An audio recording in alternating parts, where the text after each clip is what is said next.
Bitsy.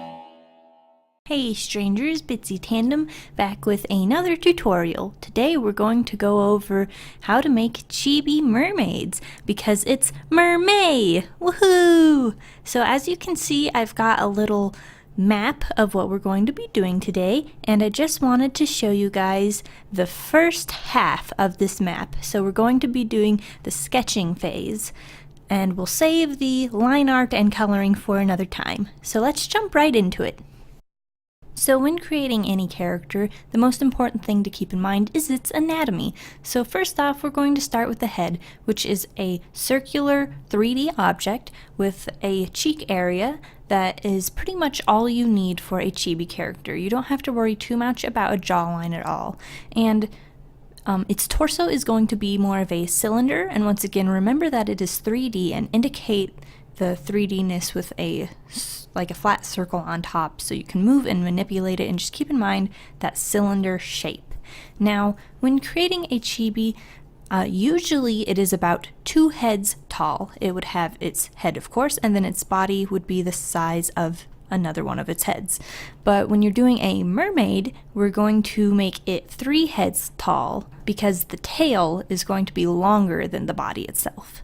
So here is an example of where you would put the feet if it were a regular chibi, but how we're adding the tail instead to make it a mermaid.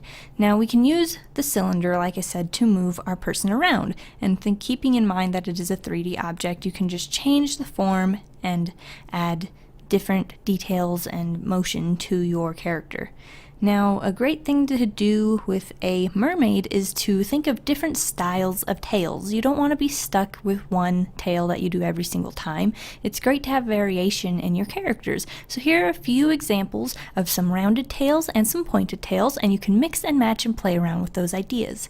Now let's jump right into making our full sketch chibi character.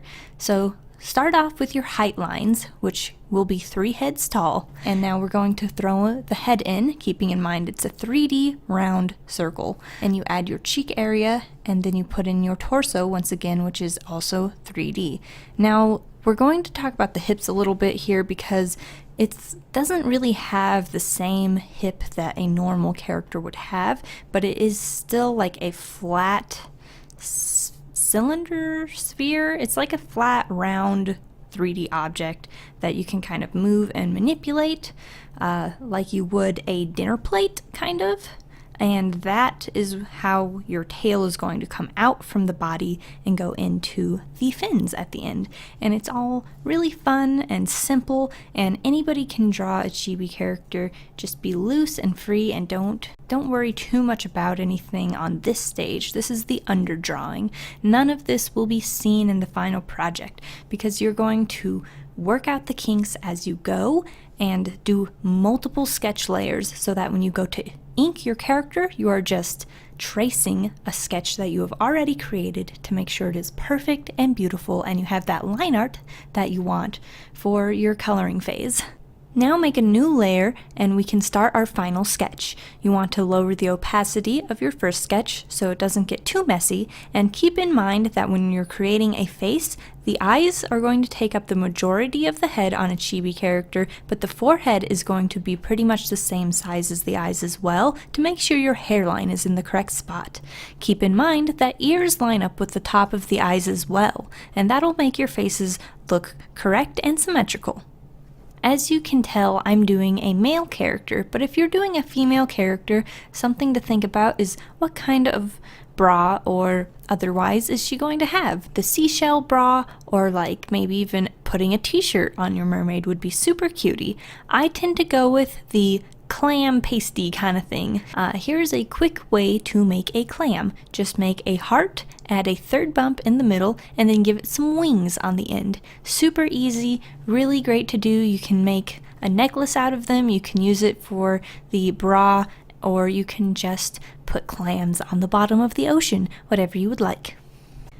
Generally, when you create a mermaid, there's also going to be fins near where the body connects to the tail. Don't forget those. It can really make your mermaid look funny if they don't have something there. It doesn't have to be the same thing that I do, but usually adding something in that area helps quite a bit. A few other great things to keep in mind when drawing a mermaid is that their ears may or may not even be similar to what our ears are. They can just be gills, or you can add some pointed elf ears, or something to just make it look more exotic and more interesting. Also, remember that if you're underwater, your hair is going to be floating and up and moving around in the water. Water tends to move and swirl all on its own, even if your character is not moving. So don't forget to add that movement into your hair. Also, if your character is up out of the water, usually make sure that there is wetness and that the hair itself is sticking to the face and body. Because a mermaid lives in the water, their hair would normally be wet. And that concludes our mermaid sketching tutorial. I hope you guys learned something, and I hope you guys enjoyed the video. Please make sure to give it a like and subscribe for more episodes and more silly shenanigans that I create on a day-to-day basis when I feel like it. Stay strange, guys, and I will see you later.